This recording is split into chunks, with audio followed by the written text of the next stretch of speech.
रजनीगंधा के फूल, लेखिका सुमन बाजपेयी। चंद्रिका का दिल पढ़े लिखे काबिल लड़के को छोड़कर साधु पर क्यों आया, ये सवाल उसे परेशान कर रहा है। क्या ये प्यार है?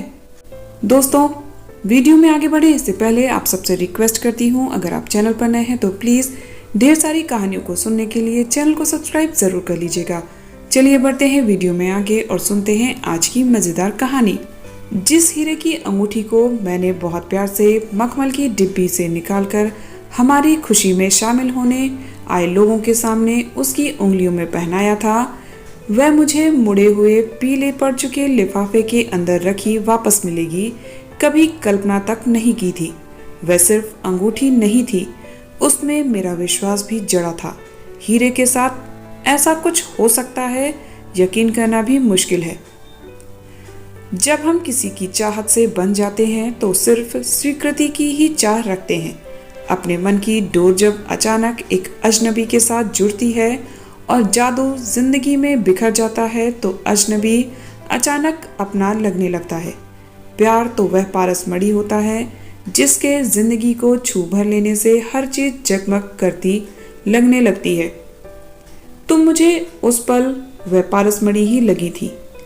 उस दिन जब मैंने तुम्हारी नाजुक उंगलियों में वह अंगूठी पहनाई तो मेरी भी डोर तुमसे बंध गई। उस समय मैंने तुम्हारी आंखों में सपने टिमटिमाते देखे थे। तुम्हारे गालों पर गुलाब का मखमली एहसास उतर आया था और तुमने अपने गुलाबी होठों पर मुस्कान बिछाते हुए मुझे धीरे से छू लिया था। वही छुअन थी जिसने उसी पल तुम्हें अपना बना लिया था। तुम मेरी जिंदगी में रजनीगंधा के फूलों की तरह महकोगी, मैंने मान लिया था। कुछ देर पहले तक तुम मेरे लिए अजनबी थी, पर उसी पल तुम मेरे वजूद का हिस्सा बन गई। हमारा रिश्ता हमारे माँ बाप ने तय किया था। इससे पहले बस एक दो मुलाकातें ही तो हुई थी, वैसी ही मुलाकातें जैसी दो अनजान लोगों के बीच होती हैं। यहाँ वहाँ की बातें भर हुई थी। परिवार वाले खुश हैं इस रिश्ते से तो हम भी खुश हैं। सब कुछ इतनी जल्दी हुआ कि मैं तुमसे पूछ नहीं सका कि तुम मुझसे शादी करना तो चाहती हो ना। तुमने भी ऐसा कुछ नहीं जताया जिससे लगता कि तुम मेरा साथ उम्र भर के लिए चाहती हो। तुम्हारे पापा को 2 साल के लिए विदेश जाना था।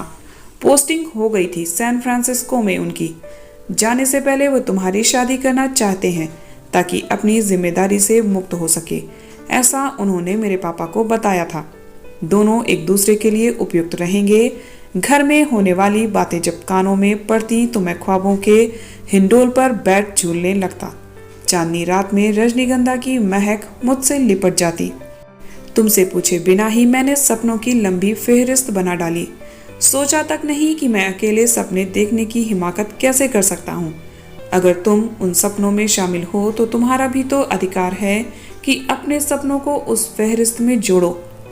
एक दिन फोन पर बात करते हुए तुमने मुझे बताया था कि तुम्हें रजनीगंधा के फूल बहुत पसंद हैं और इसलिए अक्सर तुम चांद की रोशनी में बैठ उनकी खुशबू को अपने भीतर भरती हो।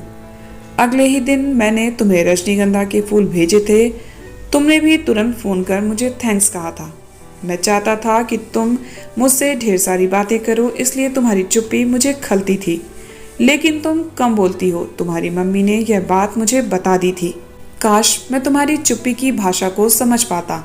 तुमने कुछ कहा क्यों नहीं? मेरे मन में तुम्हारे प्यार का बीज अंकुरित होने से पहले कह देती तो मैं कम से कम उस बीज को पल्लवित होने से पहले ही उखाड़ फेंकता और किसी कंटीली झाड़ी में दबा देता, तब टीस कम होती।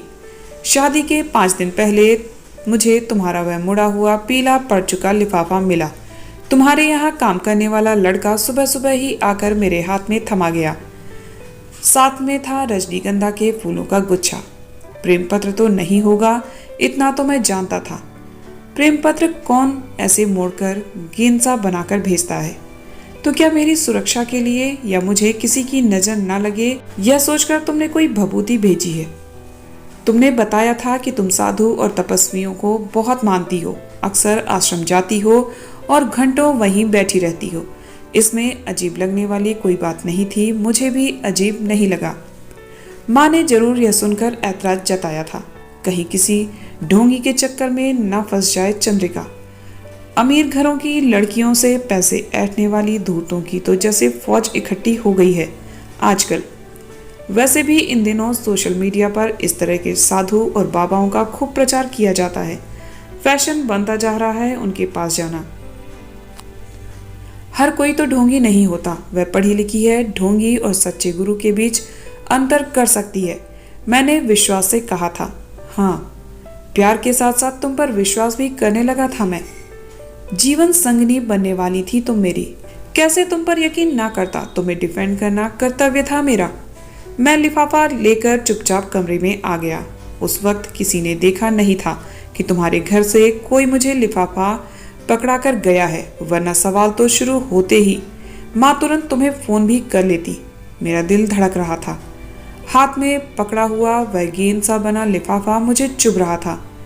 क्या है इसमें जो मुझे गड़ रहा है? खुद को संभालते हुए मैंने उसे खोला। हीरे की अंगूठी फिसलती हुई जमीन पर जा गिरी। खन्न की हल्की सी आवाज हुई। मुझे लगा जैसे कोई सांप फन फैलाए नीचे जमीन पर पड़ा है और अपनी चमकीली आंखों से मेरा मजाक उड़ा रहा है। रजनीगंधा के फूलों के गुच्छे के बीच एक कागज फंसा था। सॉरी कहूँ और तुमसे उम्मीद करूँ कि मुझे माफ कर देना तो यह तुम्हारे साथ अन्याय होगा। तुम मुझसे प्यार करने लगी हो, जान गई थी मैं। तुम्हारी भावनाओं को आहत करने की हिम्मत जुटाने में ही इतने दिन निकल गए। मुझे तुम्हें सब कुछ पहले ही बता देना चाहिए था, पर पापा ने तो जैसे फरमान ही निकाल दिया था कि शादी करनी होगी। मैंने सोचा था कि तुमसे सच कह दूंगी, पर तुम इतने अच्छे हो कि किस आधार पर कहती कि तुम्हें पसंद नहीं करती, कि तुमसे मैं कभी प्यार नहीं कर पाऊंगी। माता पिता इस दुनिया में जितने सबसे ज्यादा हितैषी होते हैं, उससे कहीं ज्यादा वे शत्रु की भूमिका भी निभाते हैं। हमारे मन पर चाबुक चला देते हैं और कुछ भी कहने की हिम्मत छीन लेते हैं। दो ही विकल्प बचे हैं, या तो उनकी सुन अपने मन को मार दो, या अपने मन की सुन उनसे विरोध करो। मन को मारने की बहुत कोशिश की मैंने, पर हार गई। विरोध ही एक रास्ता बचा है। तुम्हारे साथ जो लड़की जिंदगी गुजारेगी वह बहुत खुशकिस्मत होगी, क्योंकि तुम रजनीगंधा की महक से भर दोगे उसके मन प्राणों को। पर मैं वह लड़की नहीं हूँ। मैं आश्रम में रहने वाले एक तपस्वी से प्यार करती हूँ। तपस्वी है तो इसका अर्थ नहीं कि वह गृहस्थ आश्रम में प्रवेश नहीं कर सकता। वह तप करता है, ध्यान लगाता है, पर पूरी दुनिया से जुड़ा है। वह एक आर्कियोलॉजिस्ट है। मैं उसके पास जा रही हूँ। तुम्हारी अंगूठी लौटा रही हूँ। माफ कर पाओ तो सुकून से अपने प्यार के साथ जी सकूंगी। केवल आग्रह है, बाध्यता नहीं। तुम्हारी कोई नहीं, चंद्रिका। मेरे घर का लॉन बहुत बड़ा है। हर किस्म के फूल उसमें लगे हुए हैं, केवल रजनीगंधा नहीं है। चंद्रिका को यह फूल बहुत पसंद है। यह जानने के बाद मैंने माली से कहा था कि उसे लगा देना। माली का कहना है उसके लिए बहुत रखरखाव की जरूरत होती है और जरा सी भी चूक हुई तो उसका पौधा मुरझा जाएगा। मैं जानता हूँ रजनीगंधा के फूल कभी नहीं खिलेंगे मेरे लॉन में। तो दोस्तों, आपको ये कहानी कैसी लगी कमेंट करके ज़रूर बताइएगा। इसी तरह की ढेर सारी कहानियों के लिए चैनल को सब्सक्राइब ज़रूर कर लीजिएगा। मिलते हैं नेक्स्ट वीडियो में एक और नई कहानी के साथ। तब तक आप सब हंसते रहिए, मुस्कुराते रहिए, खुश रहिए। Bye bye, take care.